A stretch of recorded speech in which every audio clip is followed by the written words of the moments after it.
깨어있으라 시리즈로 마태복음 24장과 25장을 오늘까지 살펴보고 있습니다. 오늘 본문 이전까지 24장부터 25장 30절까지의 말씀은 주님이 언제 오실지, 주님의 날이 언제일지 알지 못하니까 깨어있으라 라고 하는 메시지를 다양한 비유를 통하여서 예수님이 해주고 계십니다. 그러나 이 본문의 말씀, 오늘의 이 말씀은 예수님의 마지막 때가 어떠할 것인지에 대한 그런 심판의 모습을 그려주고 있습니다. 흔히 본문을 양과 염소의 비유라고 부릅니다. 여러분도 아마 그렇게 알고 계실 것입니다. 그런데 이것은 비유이지만 비유가 아닙니다. 왜냐하면 먼 훗날 예수님이 이 세상에 재림하실 때 혹은 우리가 주님 앞에 섰을 때 실제로 주님의 이런 심판과 구별이 있을 것이기에 이것을 그냥 무슨 이야기로 받아들이게 되면 여러분에게 그냥 교훈만 되겠지만 주님의 마지막 심판의 장면으로 받아들이게 된다면 하나님이 주시는 귀한 메시지가 있고 우리의 삶에 적용이 되어질 줄로 압니다. 본문을 보면 양과 염소가 같이 등장하고 있습니다. 저는 이 본문을 묵상하면서 양과 염소에 대한 다양한 자료들을 한번 찾아보게 되었습니다. 제가 참 재미있게 읽었던 책, 한두 번 우리 성도님들에게 소개해 드렸던 책이 있는데 열린다 성경 시리즈라고 하는 책을 여러분에게 소개해 드린 적이 있습니다. 성경에 대한 배경 이야기입니다. 그 책에 보면 한 7권쯤 되는 시리즈 책인데 성경 속에 등장하는 동물 이야기에 관련된 책이 한 권 있습니다. 그 책을 저는 다시 꺼내서 읽어보았습니다. 양에 대한 이야기, 염소에 대한 이야기를 읽으면서 본문을 한번 견주어 보면서 묵상해 보았습니다. 그 자료에 보니까 이스라엘의 목자들은 양과 염소를 함께 목축을 합니다. 약 3대 1 정도로 양이 3마리면 염소 1마리의 비율로 같이 섞어서 목축을 한다고 합니다. 왜 그러냐 하면 초장을 보호하기 위해서 먼저 그렇다고 합니다. 양은 우리가 알듯이 풀을 먹고 자랍니다. 아주 엷은 아주 가는 그런 풀을 먹고 자라지만 염소는 반면에 뿌리나 나무 가지를 뜯어먹고 사는 동물입니다. 비슷하게 생겼지만 식성이 다르기 때문에 초장 보호를 위해서 같이 이렇게 키운다고 하고요. 그리고 양은 험준한 산악지대를 잘 못 올라가는 동물입니다. 그러나 염소는 바위 위도 거의 낭떠러지 근처까지도 올라가서 움직이는 그런 동물입니다. 양을 위해서 염소의 도움이 필요하기 때문에 같이 섞어서 목자들은 목축을 한다고 합니다. 여러분, 우리의 살아가는 이 인생, 이 세상에도 저는 양과 같은 사람, 또 염소와 같은 사람이 함께 어울려져 살고 있다라는 생각을 본문을 읽으면서 묵상하면서 많이 해보게 되었습니다. 양과 염소는 비슷하게 생겼습니다. 그러나 상반되는 성격을 가지고 있습니다. 양은 온순합니다. 목자의 말을 잘 듣고 따릅니다. 하지만 염소는 고집스럽습니다. 산업비까지 합니다. 어린 시절 저희 집에는 흑염소를 몇 마리 길렀습니다. 겨울이 되면 저희 아버님이 몸이 좋지 못한 큰 사고를 겪으셨기 때문에 1년에 한 번씩 집에서 기르던 흑염소를 잡아먹었었는데 좀 미안하긴 했지만 집에서 잡아먹는 것을 봤거든요. 그 흑염소를 집에서 길렀었어요. 집에 할아버지가 계셨습니다. 흑염소가 얼마나 말을 잘 안 듣는지 저는 여러 번 지켜보았습니다. 우리에 있는 흑염소를 바깥으로 이제 내몰기 위해서 막대기로 엉덩이를 툭툭 치면 이놈이 나가야 되는데 나가지를 않을 때가 있더라고요.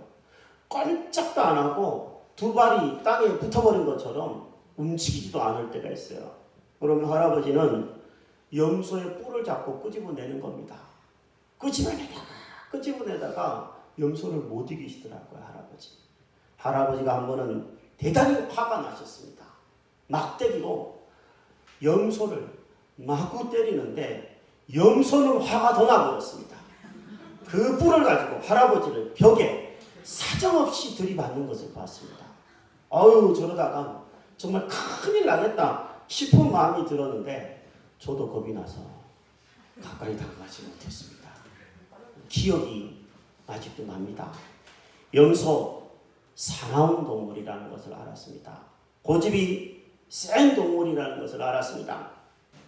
이 세상에는 양처럼 순하게 주님의 뜻을 따라서 살고 선하게 살고 또 평화롭게 사는 사람들이 있는 반면에 아주 고집스럽고 하나님이 어떤 말씀을 하셔도 예수님이 어떤 지도를 하셔도 들으려고 하지 않는 고집쟁이와 같은 염소 같은 사람이 살고 있습니다. 같이 살고 있습니다. 주중에 한번 짬뽕을 먹으러 어느 식당에 갔습니다. 우리 건물에 있는 짜장면집은 참고로 아닙니다. 오해하지 마시고. 오늘 우리 동네에 있는 짜장면집에 제가 그 집에 가서 가끔 짬뽕을 이렇게 먹는데 혼자 밥을 먹게 됐어요. 그런데 짬뽕집에 딱 들어가서 짬뽕을 시키려고 하는데 참 사람이 많더라고요. 우리 교회 집사님 한 분도 그 집 짜장면이 제일 맛있다고 저한테 얘기하셨는데 저는 그 집 짬뽕이 맛있어서 먹으러 간 거거든요. 그 사람이 너무 많은 거예요. 사람이 많은데 제가 보니까 자리가 한 자리 이쪽에 비어있긴 한 것 같아요. 그래서 기다려서 먹기로 했어요. 어떤 할아버지 한 분이 앉아가지고 그분도 아마 짬뽕을 시키셨던 것 같아요. 짬뽕이 한 그릇 나오기를 기다리고 계셨어요. 근데 손님이 많다가 보니까 그 할아버지가 앉은 자리는 한 8명, 7명 앉는 넓은 테이블이었어요. 그리고 주인의 입장에서는 좀 혼자 앉는 자리 혹은 혼자서도 괜찮은 자리로 좀 옮겨달라고 얘기를 한 겁니다. 어르신, 저쪽 자리로 좀 옮겨주십시오. 그렇게 얘기했더니 이분이 대뜸 쌍시옷에 야에 이응 소리를 내는 거예요. 아이, 이렇게 얘기를 하는 거예요. 큰 소리로. 순간 그 식당에 있던 모든 사람들이 버쩍거려 버렸습니다. 저도 나갈까? 다음에 먹을까? 이런 소리 들어가면서 짬뽕 먹어야 되나? 이런 생각들이 막 드는 거예요. 이야, 저분 성질 대단하시다. 이런 생각이 들었어요, 순간적으로. 근데 그 테이블에 이제 옆에서 이제 어쨌든 그 어르신이 말은 그렇게 했지만 옆 테이블로 옮겨가서 이제 드시는 거예요. 근데 그 테이블에 한 7, 8명 정도 되는 테이블에 성도님들이 앉아서 식사를 하게 됐어요. 어느 교회 성도님들은 모르겠어요. 아마 권사님들이 구역 예배를 마치고 앉아있을 수도 있고 여러 가지 이유가 있을 수도 있는데 어쨌든 함께 기도를 드리시더라고요. 한 분이 대표로. 그리고 기도를 드리시는 분이 밥을 사시는 날인 것 같아요. 분위기가 어떠냐면 깔깔깔깔깔깔깔 뭐가 그렇게 좋은지도 모르는데 하여튼 깔깔깔깔깔깔 그냥 음식을 먹는지 웃음을 먹는지 모를 정도로 분위기가 너무 좋은 거예요. 야, 오늘 내가 이 집에서 짬밥 안 먹고 갔으면 큰일 날 뻔했다. 저분들을 보니까 야, 정말 행복하게 사는구나. 좀 느껴지는 것 같아서 너무 좋다라는 생각들이 들었어요. 여러분, 식당에 가서 여러분 그렇게 식사하셨으면 좋겠어요. 정말 우리 교회 성도님들이 이렇게 식사하셨으면 좋겠다. 정말 온유하고 서로 위해주고 서로 웃고 작은 것 하나라도 짜장면 한 그릇 먹는데 뭐가 그렇게 큰 음식 좋은 음식 아니잖아요. 그러나 그걸 먹으면서도 웃음이 있고 즐거움이 있다면 그 건강하기도 할 텐데 그런 생각들이 절로 들었어요. 여러분, 저는 그 할아버지가 악인이라고 생각하지는 않습니다만 좀 온유하고 부드럽게 인생을 살면 얼마나 좋을까 이런 생각들도 자연스럽게 해보게 되었습니다. 사랑하는 여러분, 우리가 살아가는 세상에는 양과 같은 사람들도 있고 염소도 있습니다. 성경을 읽어보면요, 하나님은 악인도 필요해서 두신다고 얘기하고 있습니다. 그냥 우리가 생각하면 악인을 다 쓸어가 버렸으면 좋을 것 같아도 악인도 의인을 위해 필요하니까 남겨두시는 겁니다. 논에요, 알곡이 있는 그런 열매도 맺히지만 가라지도 있습니다. 가라지를 왜 뽑지 않는지 아십니까? 알곡이 다칠까봐 그냥 두는 겁니다. 여러분, 그러나 이 세상에서 알곡과 가라지가 같이 있고 양과 염소가 같이 있고 의인과 악인이 같이 살고 있지만 이걸 그냥 주님은 내버려 두시고 계시지만, 그러나 주님이 다시 오시는 날 주님은 양과 염소를, 의인과 악인을 완전히 구분하여서 나누어 버리시는 것을 봅니다. 함께 섞여 있는 양과 염소가 있는데요, 하루의 일과가 끝나면 목자는 양과 염소를 우리에 드립니다. 우리에 드리지 않으면 이리가 오고 또 다른 못된 동물이 와서 잡아먹으니까 목자는 당연히 이 양과 염소를 우리에 드리게 됩니다. 그때 목자는 반드시 양과 염소를 분리해서 우리에 넣습니다. 왜냐하면 양들은요, 바깥 시원한 공기를 좋아하는 습성이 있어서 바깥의 신선한 공기를 맡기 위해서 문 입구에 주로 진을 치고 잠을 잔대요. 그러나 염소는 조금 더 따뜻한 곳을 선호한다고 합니다. 안쪽에 있어야 되는 거예요. 구분해야 되는 겁니다. 저녁이 되어 목자가 양과 염소를 이렇게 구분해내듯이 최후의 심판 때에는 예수님께서 의인과 악인을 분리하신다고 성경은 얘기하고 있습니다. 그런데 양과 염소는 보통 사람들이 보기에는 구분하는 것이 쉽지 않대요. 목자만이 양과 염소의 습성과 특징을 잘 알고 있는, 이름 하나까지도 알고 있는 목자만은 그러나 잘 분명하게 구별할 수 있고 구분해낼 수 있다고 합니다. 주님도 마찬가지인 줄 압니다. 우리는 세상에서 살면서 어떤 사람이 악인인지, 어떤 사람이 의인인지, 어떤 사람이 양과 같은 사람인지, 어떤 사람이 염소처럼 고집센 사람인지 우리는 구분해내는 것이 사실 쉽지 않습니다. 무슨 관심법이 있는 것도 아니고 어떻게 다 구분할 수 있겠습니까? 그러나 주님은 아십니다.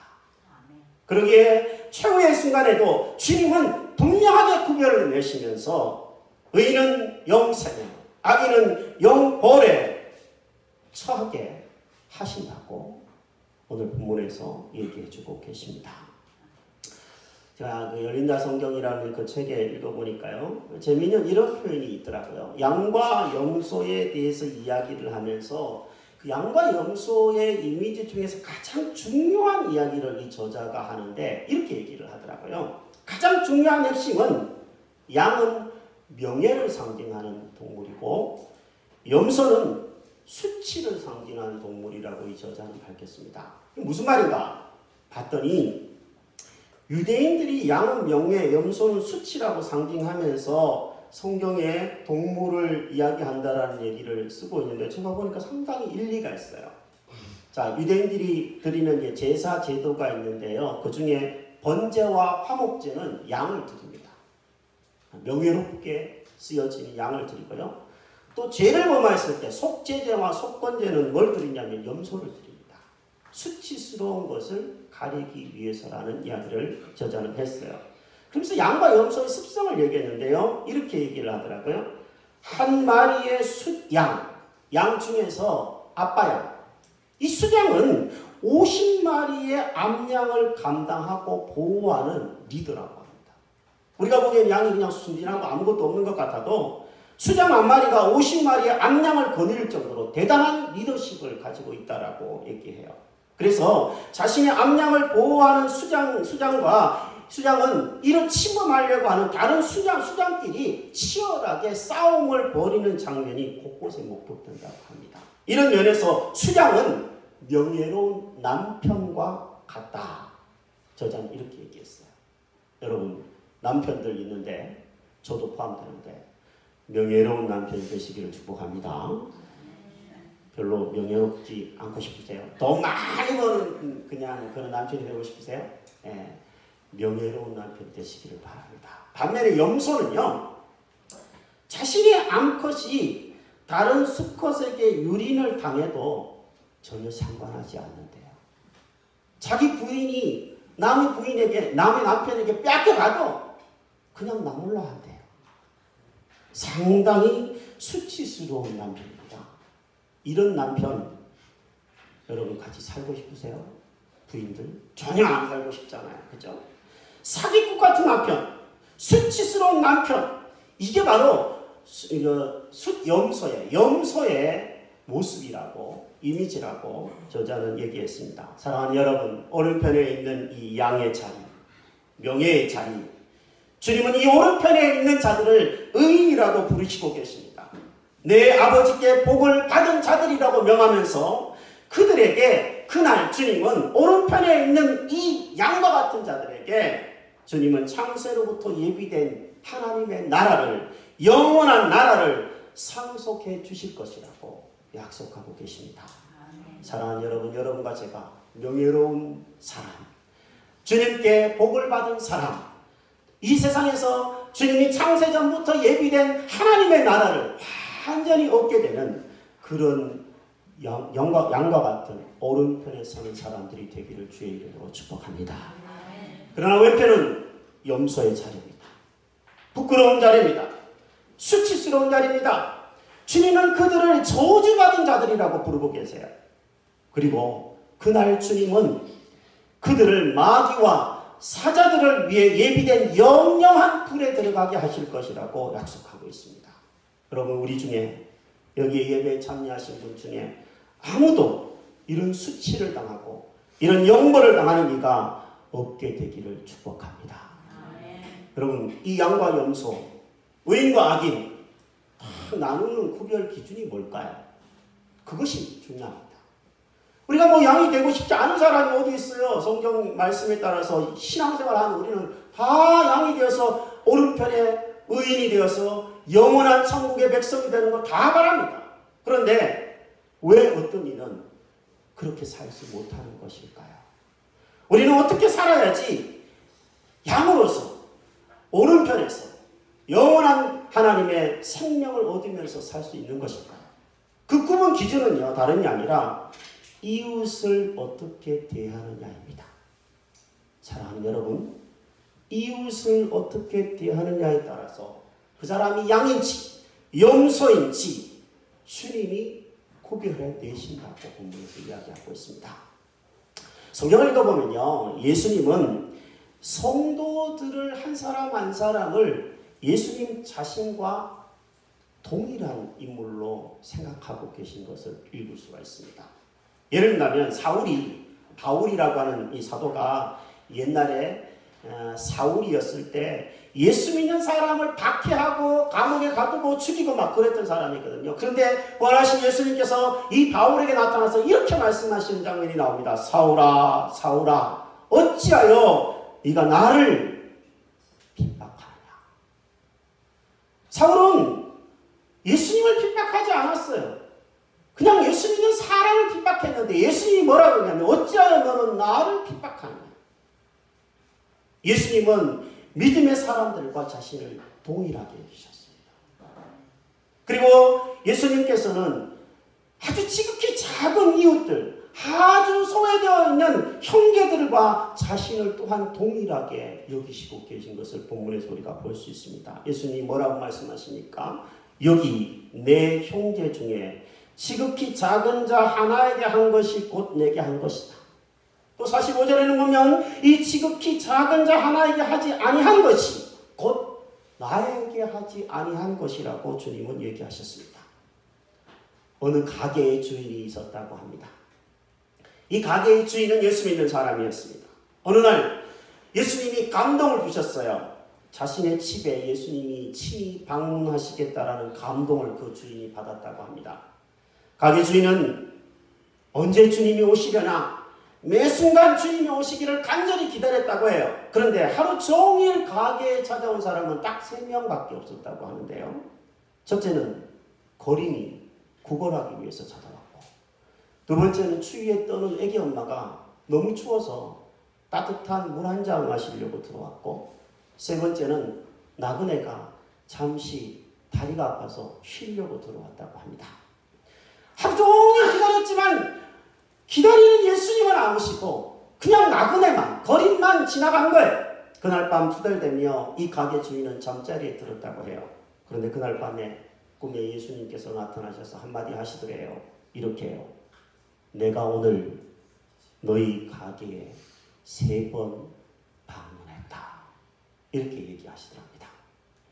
예수님은 우리의 가까운 이웃, 보잘것없는 이웃과 함께 계십니다. 예수님은 이웃에 대한 사랑을 하나님에 대한 사랑과 같은 것으로 보고 계십니다. 제가 읽는 의역이라고 하는 의역이 많이 된 메시지 성경이라는 성경이 있는데 거기 보니까 이 45절과 40절을 아주 재미있게 이렇게 표현을 해서 해석을 했어요. 내가 중대한 진리를 말한다. 예수님께서 항상 중대한 진리를 말할 때는 내가 진실로 너희에게 말하는 이런 표현을 쓰시죠. 그죠? 내가 너희에게 중대한 진리를 말한다. 너희가 무시당하거나 남이 알아주지 않는 사람한테 그런 일을 하나라도 하면 너희는 바로 나한테 한 것이다. 내가 중대한 진리를 말한다. 너희가 무시당하거나 남이 알아주지 않는 사람한테 그게 바로 나였다. 그런 일 하나라도 하지 않으면 너희는 바로 나한테 하지 않는 것이다. 이렇게 직접적인 번역을 하신 분이 있어요. 여러분, 우리 주변에는 이웃에게 무시당하고 남들이 알아주지 않고 심지어 깔보는 이웃들도 많이 있습니다. 저는 성도로서 여러분과 제가 이웃을 무시하거나 이웃을 깔보거나 심지어 학대하는 일은 결코 있어서는 안 된다고 생각합니다. 넓은 면에서 어려움을 당하고 무시를 당하는 그런 사람들이 우리 주변에는 상당히 많이 있습니다. 교회 안에도 그런 사람들이 있습니다. 어린이들, 몸이 아픈 분들, 장애인분들, 노인분들, 교회 와서 처음 신앙생활 하려고 하는 초신자분들, 뭘 몰라요. 모를 수밖에 없어요. 힘들 수밖에 없어요. 그분들을 도와주지 않으면 교회 생활 하기도 힘들어요. 여러분의 따뜻한 관심이 그분들이 신앙생활 할 수 있게 도와주는 원동력이 되는 줄로 믿습니다. 이 세상이 각박합니다. 사람들은 장애인들을 향하여서 때로는 손가락질하는 사람도 있고요. 외국인 노동자들을 향하여서 그렇게 사장님들이 돈을 떼먹는 경우들도 많다고 그러잖아요. 예수 믿는 사람들은 적어도 그런 악인이 되어서는 악인의 모습을 보여서는 아니 될 줄로 믿습니다. 여러분이 하는 일이 때로는 사람들이 무시하는 일일 수도 있고 알아주지 않은 일일 수도 있을지 모르겠지만 그 일을 묵묵히 하면서 서로 격려해주고 관심을 기울여주는 것을 주님은 우리에게 원하시는 줄로 믿습니다. 저는 본문을 묵상하면서 한 가지 적용을 해보게 되었습니다. 하나님을 사랑을 받은 우리인데 양으로 어떻게 보면 부름을 받은 우리인데 우리가 해야 되는 일이 있고 하지 않으면 안 되는 일이 있구나 이런 생각들을 해보게 되면서 어떻게 해야 될까? 나는 어떻게 해야 될까? 어디서부터 시작해야 될까? 이런 생각들을 하면서 강대상에 앉아서 성경을 읽다가 이런 생각들을 정리해 보았어요. 이웃을 사랑한다는 것은 하나님을 사랑하는 것은 이웃을 사랑하는 것인데 이웃을 사랑한다는 것은 멀리 있는 이웃을 사랑하는 것이 아니구나. 가까이 있는 이웃에게부터 시작해야 되는구나. 그리고 큰 것에서부터 시작하는 게 아니라 보잘것없는 것을 나누어주는 것부터 시작하는 거구나. 그런 생각들을 다시 한번 정리해보게 되었어요. 여러분, 이 본문의 의인이 받는 칭찬이 뭡니까? 배고플 때 먹을 걸 줬다는 거예요. 목마를 때 마실 거 줬다는 겁니다. 헐벗었을 때 옷을 입혀주었다는 거고요. 몸이 아플 때 병원에 갔다는 거고요. 감옥에 가두어져 있을 때 면회 갔다는 얘기입니다.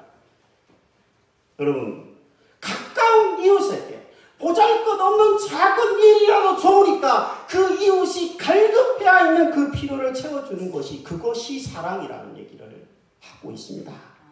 여러분, 우리는 멀리 가서 큰 일을 해야지 사랑하는 것이라고 생각하는데 그 착각을 오늘 버리게 되기를 바랍니다.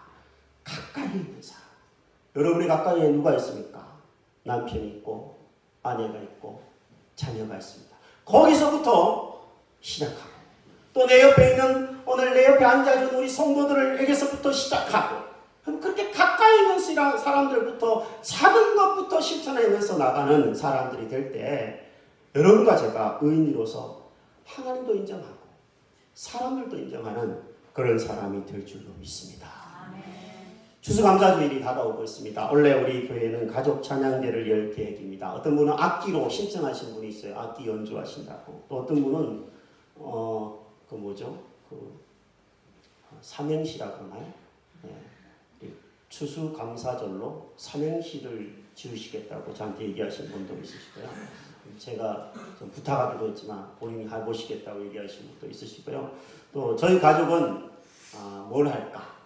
뭘 해야 우리 성도님들도 하나님도 기뻐하실까? 그런 생각들을 하면서 지금 아이디어를 모으는 가운데 있습니다. 저희 가족들도 참여할 생각입니다. 우리 리더분들하고 의논했는데요. 이 추수감사절 찬양회에 참여하는 모든 분들에게는 선물이 있습니다. 그리고 조금 많이 감사하고 많이 재미있게 했다는 분은 특별한 선물을 더 준비하려고 리더분들과 이야기를 했습니다. 그리고 우리 교회가 이제 12월 첫째 주일이 되면 이제 12주년이 되는 교회 생일입니다. 이 12주년 때는요, 감사 잔치를 하려고 해요. 음식 좀 푸짐하게 맛있는 거 많이 마련해서 우리도 잘 먹었으면 좋겠어요. 좀 건강을 위해서도 잘 먹고 또 한 해의 말미가 되는데 좀 좋은 분위기에서 함께 식사로 교제하고 더불어 나아가서 주변에 믿음 생활을 하다가 낙심한 사람이나 또 전도하고 싶은 사람이 있다면 그냥 예배의 자리가 아니라 토요일날 밤 정도 할 것 같은데 식사의 자리에 함께 초대해서 자연스럽게 사랑을 나누고 말하지 않아도 그분들 다 알아요. 네. 자연스럽게 전도할 수 있는 계기가 되었으면 좋겠어요. 사랑하는 여러분, 우리는 예수님에게 생명을 빚진 자들입니다. 그 사랑에 보답하기 위해서 우리가 믿음 생활을 하고 있는데 우리의 가까운 이웃에게 여러분 이번 한 주 여러분에게 감히 주님의 이름으로 말씀드리고 싶은 것은 여러분의 가까운 이웃에게 정말 사랑이 필요한 사람에게 밥 한 끼라도 사보시기 바랍니다. 여러분의 가까운 이웃에게 여러분의 지갑을 열어서 커피 한 잔이라도 한번 사보시기 바랍니다. 큰 거 아니어도 괜찮아요. 조그마한 선물이라도 한번 감동이 있으면 해보시기를 바랍니다. 그리고 병문안을 가거나 면회를 가는 것도 굉장히 좋은 방법이에요. 영생을 맛보고 사는 우리가 그렇게 필요하고 어려움에 처해 있는 사람들을 향하여 무관심하다면 그것이 어찌 우리가 영생을 얻은 사람이라고 말할 수 있겠습니까? 나의 문화유산 답사기라는 책에 보면 유홍준 교수가 서문에 이런 글을 남겼습니다. 조선시대의 문인이 썼던 그런 문구를 한 구절 남겼는데요. 이런 말이 거기에 보면 써 있습니다. 사랑하면 알게 되고 알면 보이나니 그때 보이는 것은 전과 같지 않으리라. 상대방을 향한 관심이 있으면 그들의 필요가 보이고 그 필요를 채워주다가 보면 결국 필요한 진짜 필요한 예수님이 그들에게 필요하다는 것을 알게 하고 전달해 줄 수 있을 줄로 압니다. 말씀을 마무리합니다. 여러분은 양인 것 같습니까? 염소인 것 같습니까? 저는 예수 믿는 사람이라면 내가 죄인이고 예수 그리스도를 구세주로 믿는 사람이라면 모든 사람들이 양인 것을 한치도 의심 없게 믿게 되기를 바랍니다. 하지만 우리가 양이지만 이웃을 향한 태도에서 정말 양과 같은 태도가 나오는지를 본문을 통하여서 날카롭게 점검해 봐야 된다고 생각합니다. 옛날 로마 시대에 군인이 한 명 있었습니다. 이 군인이 마틴이라고 하는 군인이었습니다. 이 사람은 예수 믿는 사람이었습니다. 양이었습니다. 어느 추운 겨울날 이 마틴이라고 하는 군인이 말을 타고 로마 시대로 들어가고 있었습니다. 그때 한 거린이 그의 앞에 가는 길을 가로막고 도와달라고, 자기가 너무 배가 고프다고 도와달라고 요청을 했습니다. 그의 앞에 추위에 벌벌 떨고 있고 배가 고픈 거린이 서 있는 겁니다. 그러나 마틴은 돈이 없었습니다. 가난한 군인이었습니다. 마틴이 가진 것이라고는 로마 군인들이 입는 망토 그것밖에 없었습니다. 그는 외투를 벗었습니다. 망토를 벗었습니다. 그리고 자기도 추우니까 그 망토를 둘로 찢었습니다. 그리고 하나는 자기가 걸치고 하나는 그 거린에게, 추위에 떨고 있는 거린에게 반을 나누어서 찢어서 줬습니다. 그날 밤 마틴은 꿈에서 천국을 보았습니다. 천국에는 천사들도 있었지만 예수님도 계셨습니다. 그런데 예수님은요, 로마의 군인들이 입는 외투, 반쪽짜리 외투를 입고 있었습니다. 천사들이 예수님께 물었습니다. 예수님, 왜 반쪽짜리 군인 외투를 입고 계신가요? 누가 주님께 그것을 주었습니까? 이렇게 하찮은 것을. 예수님은 부드럽게 이렇게 대답하셨습니다. 나의 종 마틴, 나에게 준 선물이다. 우리는 선을 행해야지 구원을 받는다라는 얘기를 하지 않는 기독교입니다. 우리는 오직 믿음으로 구원을 얻고 하나님의 은혜로 구원을 얻는 줄로 믿고 있습니다. 하지만 믿음으로 구원을 얻는 것만 너무 강조하면 사랑이 메말라질 수 있어요. 우리는 주님의 양입니다. 양은 이웃과 화평하게 지냅니다. 염소처럼 들이받지 않습니다. 고집 세게 그냥 그렇게 하지 않습니다. 양이면 양답게 우리가 주님의 음성을 듣고 따라가고 평화롭게 살아가는 사람들이 되어야 되지 않겠습니까? 우리의 이웃이 굶주리고 있습니다. 우리의 이웃이 헐벗고 있고 우리의 이웃이 사랑이 고파하고 있고 우리의 이웃이 뭔가 필요한 부분들이 분명히 있습니다. 관심 있게 보시기를 바랍니다. 멀리 가서 많은 거 하려고 그러지 말고 가까이에서부터 여러분 관심 있게 보시기 바랍니다. 그래서 작은 것부터라도 해보시기를 바랍니다. 이웃의 필요를 채워주는 것이 예수님의 필요를 채워주는 것입니다. 불쌍한 이웃을 무시하는 것은 예수님을 무시하는 것입니다. 여러분과 제가 무관심하지 않고 관심을 기울이고 작은 것에서부터 시작해보시는 양으로서의 삶, 의인으로서의 삶이 인정받는 자리까지 나아가는 여러분과 저가 되기를 주의 이름으로 축복합니다.